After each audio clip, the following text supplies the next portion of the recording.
I never raised a single dollar funding in my life. And I've always kind of had this work ethic, like summer breaks, I would work 80 hours a week and, whatever I had to I want to make money. This wave's going to last forever. So I started hiring, all these salespeople and engagement people and operations people. And I sold everything. Like I sold, $10 million worth. And then my partner saw the ad for it, entered the information, and then nothing happened.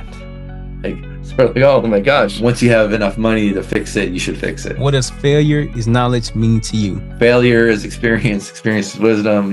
These three words go together really, really well. Brian, again, thank you for coming on to the Phase Knowledge Podcast. Just have one question for you. Why Plug Technologies? Yeah, so Plug is really focused on the world of Latin America and nearshoring. I'm sure a lot of your audience knows what offshoring is. You've got a big ocean in between. And we like to think of, as Americans, it's like the world revolves around us. So for us, offshoring is Asia. But it's really relative. Nearshoring is same time zone. So if you're in Australia, you might nearshore to the Philippines. But if you're in the States, you'll offshore to the Philippines, right?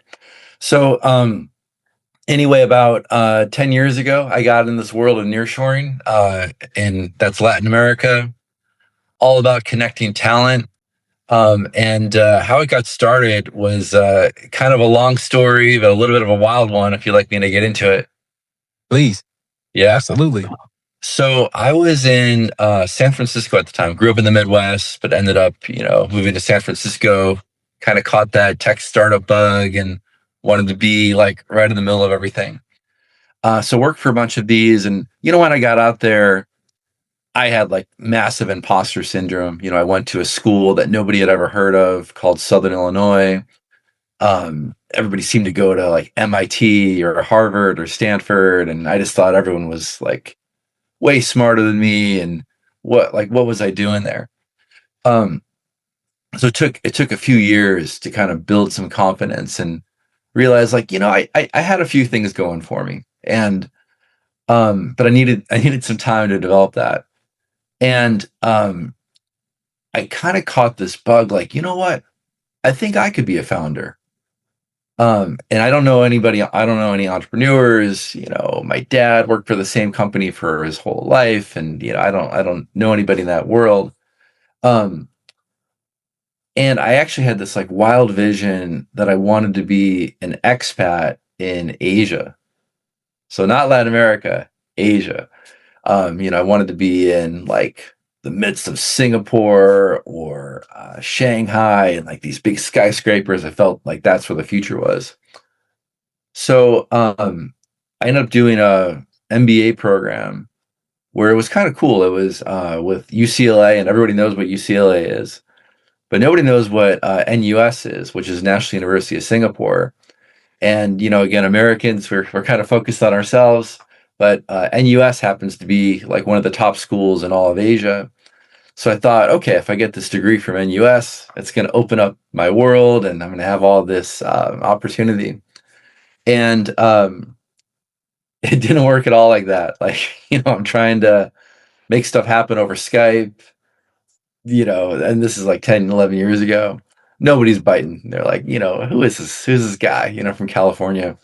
So I knew one guy in Shanghai who was really successful, but I like barely knew him, just like we had a few mutual contacts. So I cold pitched him, hey, like hire me, I'll work for you. And then he asked if I knew any Mandarin. I'm like, well, no. All right. I like your initiative though. Come back if they've got another idea. So I'm like, all right, that's cool. So, I was in San Francisco where fintechs were really huge, and fintechs are, the next generation of like just finance software disrupting banks. So you get rid of, lending and wealth management and all that stuff with these little startups. So tons of money, business guys, product visions, and they could care less about how their software was built. So, okay, I think I got something here. So put together this like massive pitch deck, forecasts, models, discounted cash. I'm like learning how to do all this stuff on the fly. And I pitched him. He's like, yeah, um, that's a pretty good idea. So it'd be like a consulting shop building stuff for them.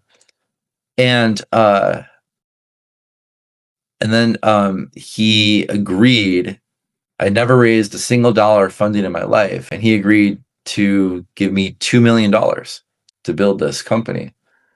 Now it was tranched, which means like small pieces at a time, but still, that was cool.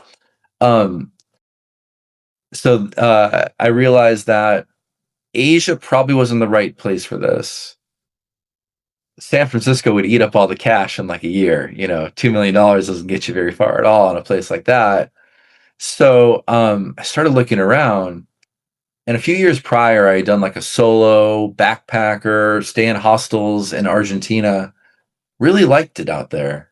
I thought people spoke English. Like it seemed like there was this first world talent locked in a third world country. And I started to put the software developers there. I moved there. So I spent a year just kind of living in it. Everything from like the tree lined streets and the best steak you ever had in your life, Terrell, to like crazy inflation and menu prices and chalk and subway strikes and chaos. So I kind of got to see all of it. Um, but grew it, we grew it to 80 people. Um, and then we started to settle, my family started to settle in Hawaii. We got 2 kids. And it was just too crazy going from Hawaii to Argentina anymore. So I sold my share in that, but decided to stay in this nearshore track. So Plug is my third company. All three are still standing, still operating. Plug's got about 100 or so people, and we're basically the broker of companies that want Latin America talent, and they don't know how to do it. Like they don't know where to start, where to go, how the labor laws, hardware, custom, shipping, all this stuff works, and that's where we come in. I like how you use the word talent a lot as you are speaking, as you are communicating. And one thing, as I learned while doing a lot of research on you, is that you have a lot of background in recruiting and finding talent and connecting the right people in the right positions. And you don't get that overnight. You don't get that knack for people, that knack for skill, just for not, communicating with a lot of people. And when I started to understand, like, this man understand business, because it's business around people. Business is a people business, and if you're not around people, you're not in business. And so, how did you discover the importance of people when you were starting out? So I think there's two threads there. So or maybe three. So I think the first thread is you're right. I got into recruiting, and the reason I got into that is like very first job out of school. I'm going to date myself a little bit. So I'm 45 now, which sounds crazy to say. But when I was like, like first job ever, um, I was like an HR assistant, and, like filing and compliance, and also, and, also doing some recruiting. And, I've always kind of had this work ethic, like summer breaks, I would work 80 hours a week, and, whatever I had to like, I wanted to make money, and work, I wasn't afraid of that ever. I was tarring driveways when I was young, and like whatever I had to do. And um and I was like busting my tail.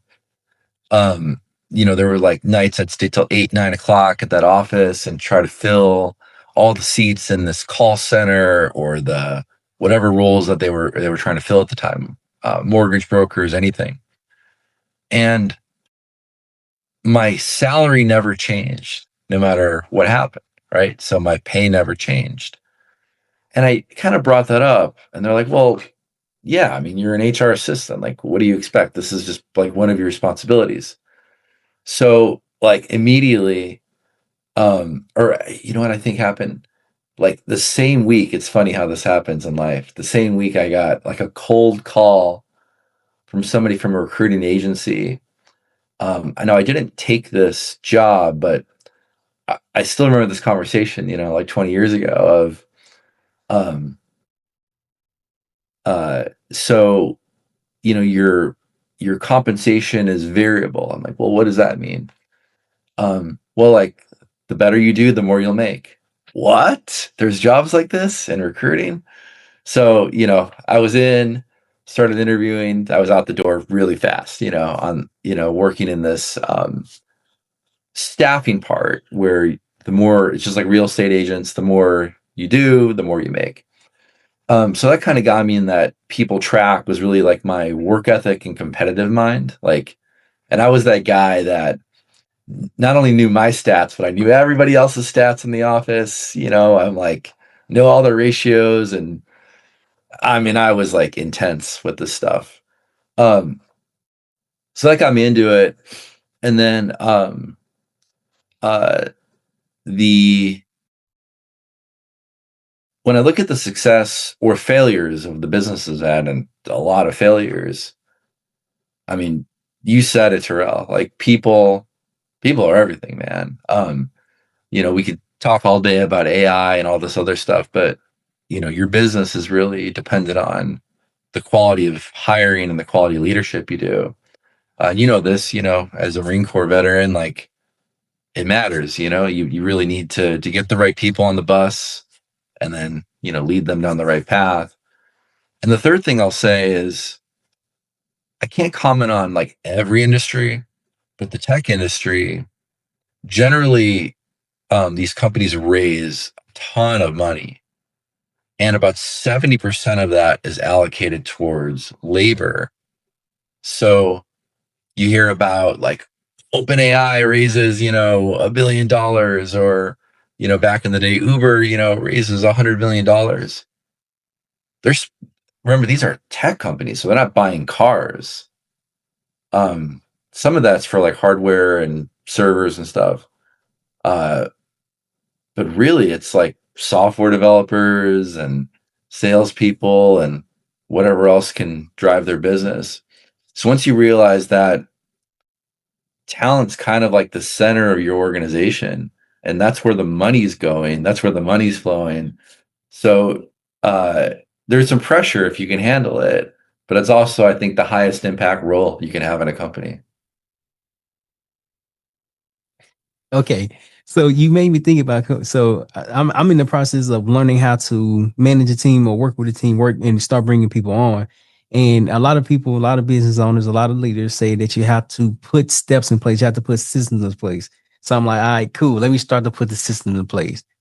That alone is so overwhelming because it's now I have to figure out what I'm doing, put the system in place, and then go and continue to do it on a consistent basis. When you start to bring people in, they have to follow the system that you have created for your business. And when I start, because I'm in another entrepreneurship program as well, and they say, and I'm asking questions like I'm paying attention to small details. And this morning I came in, I was like, yesterday I saw that you had a checklist and you're teaching somebody from the checklist. Why did you do that? Like, well, they can see it. They can literally see how to do it. Brian, when I tell you that blew my mind because it was so simple, but Mhm, so profound. mhm, mhm. Although you're in the tech space, you're still in the people business. You still have to combine the two. How did you learn how to work with the systems? Hold on. How did you learn how to work with your team around the system that you developed? Yeah. So I'll be honest, I've got things that I'm good at, but I've never really been a system person. I think so. I've done something that not a lot of people have done, and that I've gone from like 0 to 4 million a couple times. Um, but I've never cracked that $10 million, you know, mark as an entrepreneur. So that's a huge shortcoming by me of I need better systems. I need better workflows. I need better repeatable stuff. Because to your point, um, you'll get to a spot in your business where the people are kind of the choke point, like all the decisions kind of go through them. And if you're in a business where it's like super repeatable, like same type of project for the same type of customers over and over and over again, you can super systematize that. But if you play in like the custom world, where tell me about your specific needs, let's try to map that. It's a little harder. So there's a few things we systematize and we try to train the people. Um, but this is my big thing that I'm trying to work on, and I'm not intuitively good at it. So I need to have good systems people around me. That is, and like how you keep reverting back to the people. The people is so important, and I'm learning that. I'm in the process of learning the importance of putting things in place, getting around the right people, and just and it shifts your mindset. It helps you think differently. And Yeah. when I started to like do research on it, I was like, man, this man understand the importance of people. You Yeah. spoke about your failure and how you have a lot of different failures. I want to ask you, what has been your biggest failure while having three startup? Wait, well, all three of your startup companies, tech companies? No, they're all service. Oh, okay, okay. I was like, Service, yeah, but customers are pretty tech heavy though. okay, okay, okay. So, what was your biggest failure from your three startups that you have founded, started, and have been growing? Yeah, well, I think that real first serious company where I got the investor money, um, I made a mistake that I think a lot of people do, which is I didn't come up in the world as a sales guy, right? I was a talent guy. So sales was always this like intimidating foreign thing. And um, I'm passionate about what I'm talking about here today, but I'm like a pretty reserved guy. I'm pretty introverted. Um, I'm not the center of attention at any table. I kind of observe, and then I've got a few really close friends, but I'm not like that extroverted sales guy that everybody kind of thinks about, right? So I used a lot of that initial investment to hire experienced salespeople. Um, and in this industry, nobody's working straight commission. They're all making six-figure base salaries, plus all the upside. And then you got to give them the tools, the environment. Like this gets expensive. So I put way too much hope, way too much of my own company's success or failure based on these guys being able to like make magic happen out of thin air, right? Um, so both of them kind of sucked. They cost a lot of money, and I also didn't really know how to manage them. So it was just like a whole disaster. And then, fast forward, um, the second company that I had, I started with, I just used no more investor money. I just used $2,000 of my own money. And then, that grew, we've invoiced over at least over $10 million by now, just from that little $2,000 investment has turned into, I'm $10 million of invoices, right? For clients. Um, and I sold everything. Like I sold, $10 million worth. And I think so initially I overestimated, and I'm also not trying to make myself like an amazing salesperson, but what I overestimated is other people doing my job. I am the founder. I need to be the head of sales for a long time.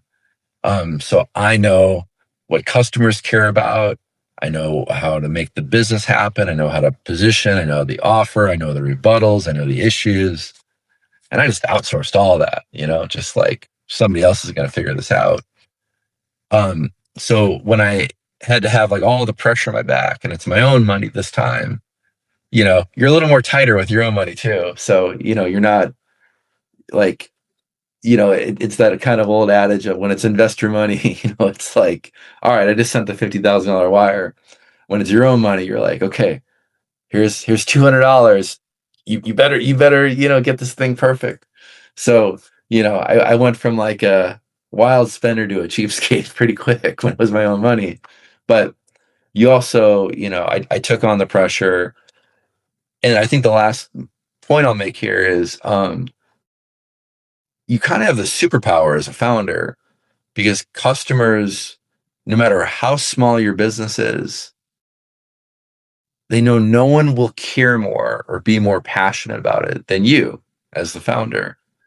So even if you say the wrong thing, you don't really qualify it properly, you're not doing all the textbook processes, you'll learn all that stuff because people will give you way more grace than they would ever give to like a career salesperson. And and I appreciate the phase that you just shared because although you raised $2 million, that is a big milestone. It wasn't your money, which means that you have a different perspective on it. You have like hey man, this money came to me, at least on my speculation. It came to me. Yeah. I'm gonna buy everything. I give you a prime example. So ever since I've been in business, I've been like officially learning more about business than doing business for the last 2 years. But I've been podcasting over the last half a decade. And the last 2 years, I was like, okay, by any means, it doesn't matter what I'm going to do. My investment is the business. Hmm. And my wife, she get upset and say, well, she don't necessarily get upset, but sometimes she want to go and travel, go to different parts of the world, different countries. I'm like, listen, I'm tapped out. My money is going towards the business, and it has to work. Yeah. It's not going to work overnight. Right. However, now that I'm learning about business, now that I'm doing business, now that I'm like understanding what to sell, what not to sell, how to offer based off me spending my own money, Brian, it gave me a different perspective because I'm learning how to do finances. I'm learning how to sell, I'm learning how to market. When I start bringing people onto the team, it's like, well, you don't have to figure this out. I've already spent the money to figure it out. All you have to do is just practice, rehearse, and improve. When Hmm. I Hmm. started to see this transformation that I'm actually becoming a business owner because I'm using my own money. Not to say that using other people's money is not it's bad, but what I'm saying is that when you use your own money, you start to penny pitch. You start to notice small little details like, man, I can do this a little bit better, a little bit Yeah, cheaper. totally. And how did that help you? So you've had three different businesses. How did that help you to understand like although you can spend a lot of money on certain people, certain projects, certain marketing and things of that nature, how do you identify what's most important to spend your money and time on? Yeah. So as you were talking, my answer might be like just a little bit off center on that question, but it's also another mistake that I think is important to share. Um, in that second business, I totally screwed up the timing of how to spend my money, right? So in 2019, it seemed like kind of built this nice business pretty quickly. Then we all know what happened in early 2020, right? So this is a project-based business. All the projects got halted. So all of a sudden I went from like, man, I'm doing pretty good to I'm gonna feed my newborn son, right? Um, and it was like 7 months of pain, right? To how am I gonna, pay bills? And then all of a sudden, like the rockets went off, and we all remember like end of 2020, 21, 22, people were just spending money like crazy, quiet quitting, salaries were never higher, just crazy. Um, but I had been punched in the face a few many times. So I was nervous about this growth. Like, is it going to come back? So I waited way too long to spend. And I'll give you an example. Um, so this business was doing recruiting for recruiters. So tech companies wanted to hire engineers in the US, but they needed a lot of recruiting horsepower to compete, like you got Amazon and Facebook and Google, and everybody's reaching out to, every engineer 50 times. So companies just need to pay for recruiting horsepower. There's like unlimited budget for it. So, you know, this business just took off like crazy. And my product was really recruiters that I could lease out by the hour. And at peak, we'd had like 60 recruiters. We were leasing out, 40 hours a week. So I was making money in every hour that they worked. Um, and I had an internal person who was like recruiting those recruiters, like basically um, growing like delivering my product, in a way. But I was so cheap that um, she could only do it on her off hours. She had to be billing all the time, on her own project. So I'd like pay her some money if she was successful outside of hours. And I didn't even pay like the $7 so she could have her own company Gmail. She's like doing this from her own email. And man, was I like so slow to just make even the smallest investments. And then you flip that to the other side. Finally, in like April of 2022, I'm like, all right, like this wave's gonna last forever. So I start hiring, all these salespeople and engagement people and operations people. And then all of a sudden my overhead got crazy. Meanwhile, my revenues start dropping. So when it's your own money, like I think we all make the mistake of being too tight fisted. But on the other side, there was a guy who was maybe just a few years ahead of me in the same space. And he sold his business right at the right at the buzzer before like the market crashed. Um, but when I look back in like the hardest time, he was pushing all his chips on the table and it paid off, So he made the bet of his lifetime and it paid off like you could never imagine. Meanwhile, I'm like a wounded animal, just, making tiny bets. So all I can say is that, wisdom is the best teacher, experience leads to wisdom. And, I've had to make all these mistakes to be where I'm at. Okay, so now, then again, I appreciate you for sharing that and being open with me because it's people might think entrepreneurship is easy, but then when you go into it, it's like, well, there's so many things that you have to learn Yeah. that you just can't necessarily read in the book or you just can't get lectured on. You have to literally go through it. You have to literally experience it. Then when you experience it, you become a better business owner. So I appreciate you for sharing that with me. So we're gonna go off script, and what we're gonna do? We're gonna role play, and I'm gonna come to Brian and say, "Hey, Brian, I want to get into the tech space. I want to launch a business. I want to solve a problem, but I have no idea where to start. I'm figuring out like I have some ideas. I come to Brian. What are 3 tips that you would give a new startup to launch their business?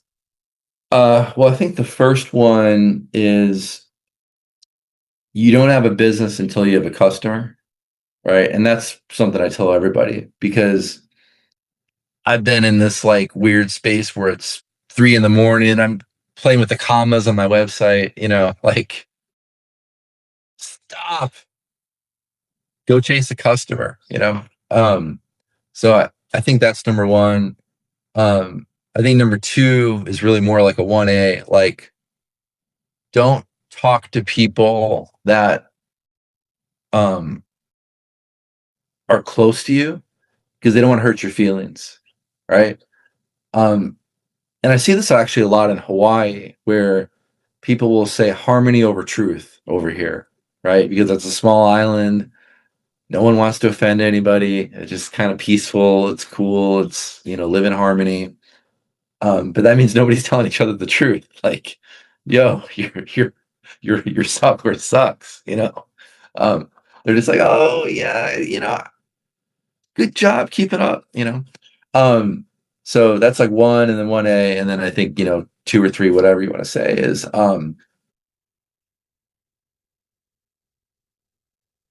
pick your partners, your investors, your early people, like really align, really vet. I mean, it's like getting married, you got to be in it for the long haul. So you should, I mean, use AI like to help you develop a whole bunch of questions. Like, I'm thinking about getting into business with this person. Could be for the long term. Nobody ever thinks that this like little idea, and then you tinker with it for a couple of years and fail, get a little success, fail, a little success. But sometimes these things take off, and then you're stuck with the wrong person, and you've got resentment, or they're holding equity in the company and they don't contribute, or they haven't been around in a while, or you have long-term vision clashes. And so anyway, I think that would be my third piece of advice, is like really vet who's going to be in your circle on this journey. Okay, so just to recap, number one, you don't have a business till you have a paying customer. So find your customer first before you set up all the Yeah. technicality. Yeah. Step number two, get around people that will tell you the truth instead Yeah. of spare your feelings. And then step number three, what was the last one? No, that was that step two. Was that step three or step two? And then number three is really align on the people, Align the vision, people. everything. Yeah. Align the people. Okay. Okay. So just to confirm, just to go over the three steps again, since I messed it up. Number one was to, what was number one again? I just forgot that quick. My bad. Yeah, it's okay. Yeah. So number one, you don't have a business till you got a customer. Number two, Number two is you want people to tell you the truth. So make sure you're not just asking your mom, but you're asking, people that will be truthful with you. And then and number number three three, is align on the long-term vision early. I appreciate that. I appreciate that. So for those who are interested in starting your business, follow those three steps. So Yeah. for Plug Technologies and Nearshore, is it Plug Technology or just Nearshore? Uh, well, we do nearshore, but the company is called Plug Technologies. Okay, got it. Thank you for the clarification. So for Plug Technologies, when you start to see, okay, you have the people, you have the funding, and you have the problem that you're solving consistently. I read while I was doing research that you all have you aim to come away with the meeting with the complete job description, time bar, and timeline, and you really focus on the customer experience to the point where they don't have to figure out how to go from point A to point B. Now that Yeah, you're focusing on the customer experience, how has that journey been for you all? I think the best analogy is real estate. So, I've bought a few properties in my life, but like I'm not doing this every day. So, um, the most important thing I need from that real estate agent is to almost have like a shared vision timeline of like kind of where are we in the whole process? Who's the bottleneck? Let me explain what we need to do next, why it matters, who's responsible, Um, so I think like people generally have already made their mind up by the time they're talking to you. Your job is to guide them through this process they don't do very often. So same thing with hiring. I do it all the time. They're running their business and then they come up for air, and then they need two people this month, and then they go back and run their business for 6 months. So whenever they hire, the more somebody can guide them, I think the better. So you get the white glove experience. Hmm. So you remove the friction and you solve the problem of what comes next. And as you are focused on the customer experience, do you remember? Do you put yourself in the customer's shoes from when you was starting off of recruiting talent? I think kind of, it's it's something that I would encourage every business owner to do is like go through your own sales cycle, go through your own delivery cycle. It's fascinating what you can find. It is. And reason, well, for the long pauses, I'm listening to you, and I'm also listening to the background as well. So That's just to good. let you know. But that is true, just to actually go through your own customer journey, because there's problems that you won't be able to see until you go through the process. That's I right. literally did that for my calendar. I book a meeting and then I go through the whole process. I did a webinar Wednesday, and well, I was supposed to do one Tuesday and Wednesday. The one that I was supposed to do Tuesday, I didn't receive no notifications. Okay. I'm like, what's going on? I know I didn't set up the workflow. I know I Yeah. didn't set up the emails. I Right. received nothing. And Yeah. then I went back and looked at the software. I'm like, it got deleted. Why did it get deleted? I don't know. I reached out to customer service trying to understand why it got deleted. And that was like, well, unfortunately, we don't know. Yeah. When you go through your own customer experience, you start to see problems. Yeah. Are you all still finding problems as you go through the customer experience? Every day, that's what I think is fun about business is there's always something to fix. And how does that help Plug Technologies? Oh, I mean, if we can catch a mistake before somebody else does, it's a lot better, right? So does that help how does that help the feedback from the customers? Like, okay, y'all saw the problem first, and if they don't see it, they don't recognize Well, it's a problem. well, I'll give you an example. So we put together like a comprehensive guide on what talent cost in Latin America. And we're working with a marketing agency, it's kind of all ready to go. And then my partner saw the ad for it, entered his information, and then nothing happened. Like, so we're like, oh my gosh, we spent hours and hours on perfecting this like big guide, and people that want it can't even get it. So I'm glad that we discovered it before. Hopefully, not that many people, had that issue before we found it. And so y'all continue. Okay, you give me some what is it called, some clarification that I'm doing the right thing, Yeah, because yeah, as an entrepreneur, your journey can be lonely and you can feel like you're doing everything by yourself, like you're the only one dealing with this particular problem. But you just share with me, you got that problem too. So yeah. as I was looking at your website, you have 6 steps. Yeah, 6 steps on how you help. Hold on, what was it? Yeah, 6 steps on how you help on how you help your clients find the ideal talent. Do you remember the 6 steps or some of the 6 steps that you have on your website? Oh, I mean, I'm not so into the day to day and that stuff anymore. Okay, no worries at all. So earlier you said something about custom sourcing. Let's just go with step number 2, custom sourcing. Do you all still customize everything for different clients, or y'all Yeah, are? yeah, yeah. And I'll give you some origination on that. So that very first company, where I raised money for, we built like a whole solution company. So that meant we had our own architects and project managers and product people and leads and so forth. Um, so the good thing is we were all like really technically competent, and the people we were hiring were technically competent. The downside is everyone's got egos, right? So um, maybe our engineer says that like our engineer who's like leading the hiring says, oh man, this guy's not very good, but maybe the client really likes them, or vice versa. The client's like, this person's terrible, but our team's like, no, he's great.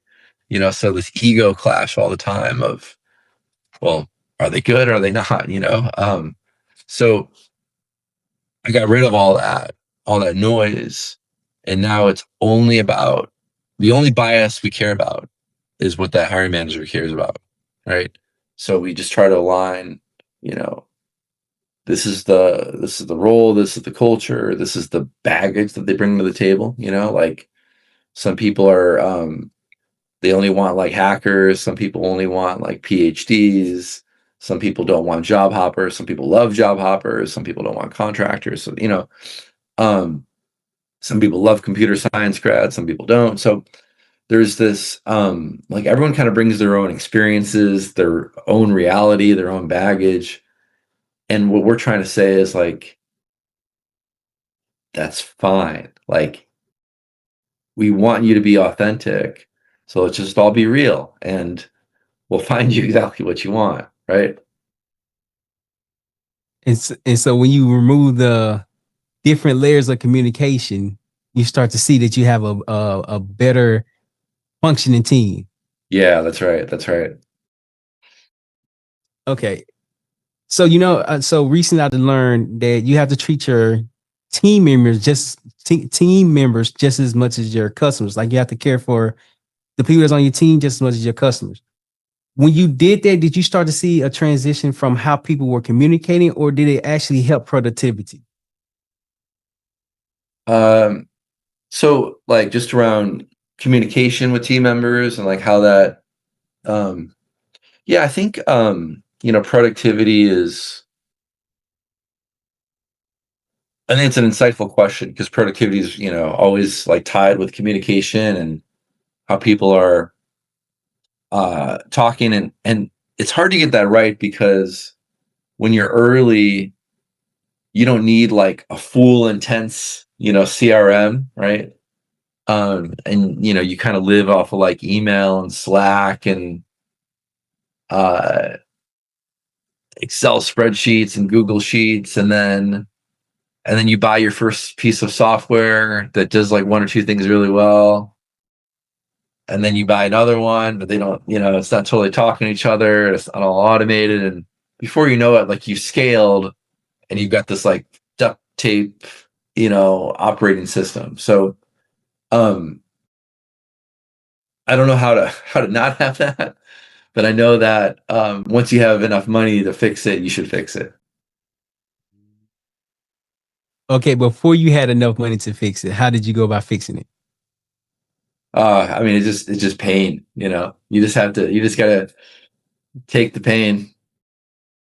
Okay. You gotta take the pain, and the pain is gonna teach you more about your business than you can ever imagine. Yeah, yeah. You'll learn how to take a lot of pain in entrepreneurship.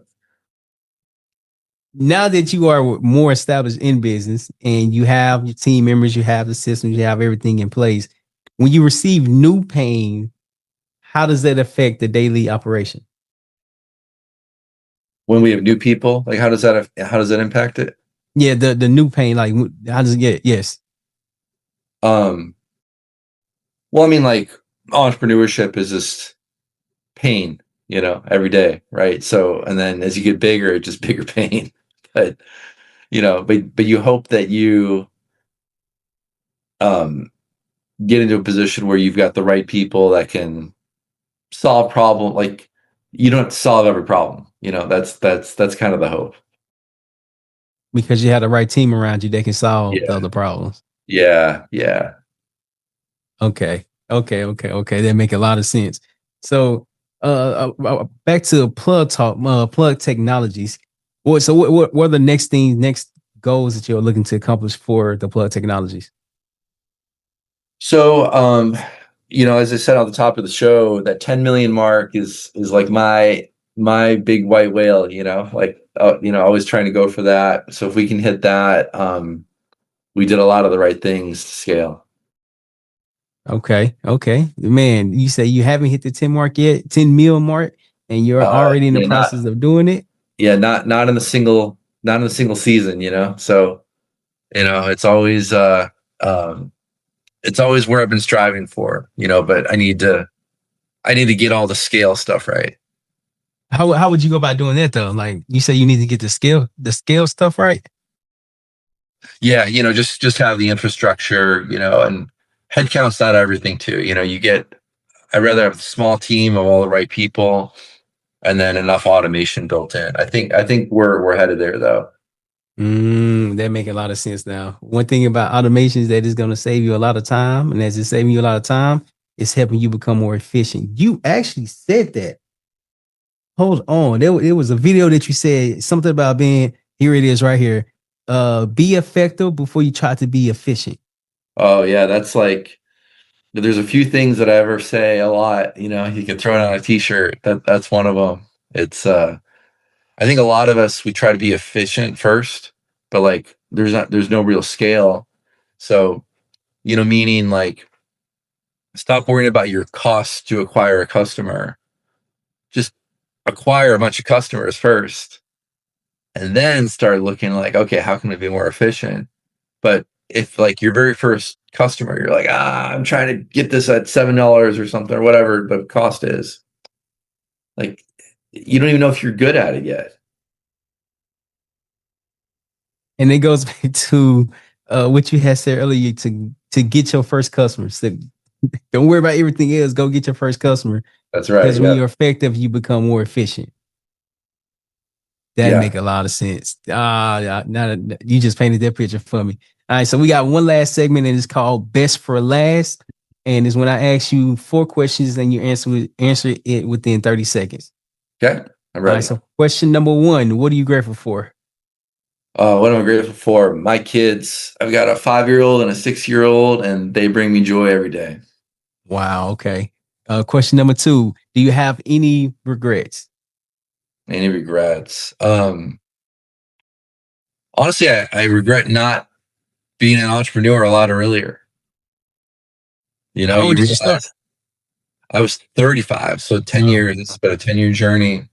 Um, but once you realize like this world is just compounding, you know, like everything you do is for you, all the learnings are for you, and the problems I'm battling today, like that I've faced the last 10 years, get right past them, right through them easy, you know. You get this confidence, this thick skin. So anyway, you know, long answer to your question, but I wish I started a lot earlier. that that make a lot of sense. That make question number three. What is your biggest lesson while founding Plug Technologies? Ooh, while founding Plug. Okay, so by then I think I'd been a little more veteran. I spent a lot of money to get a superstar, you know, and he's been everything that I've ever wanted. So this guy's name is Ruben. He's the full-time president for Plug, and he's been amazing.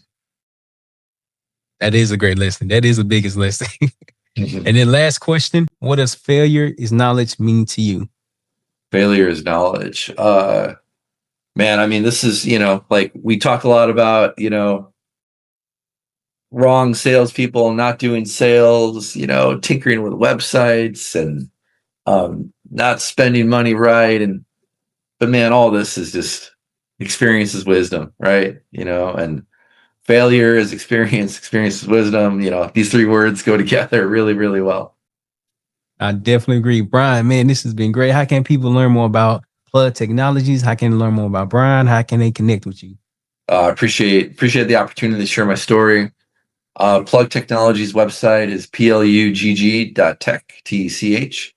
And if you want to email me, just throw a Brian in the front of that, brian@plug.tech. Sounds great, Brian, man. This has been great. I'm about to stop recording. Remember, you're only one failure away from your life changing. So this has been great. Thank you for coming on to the Bears Knowledge Podcast.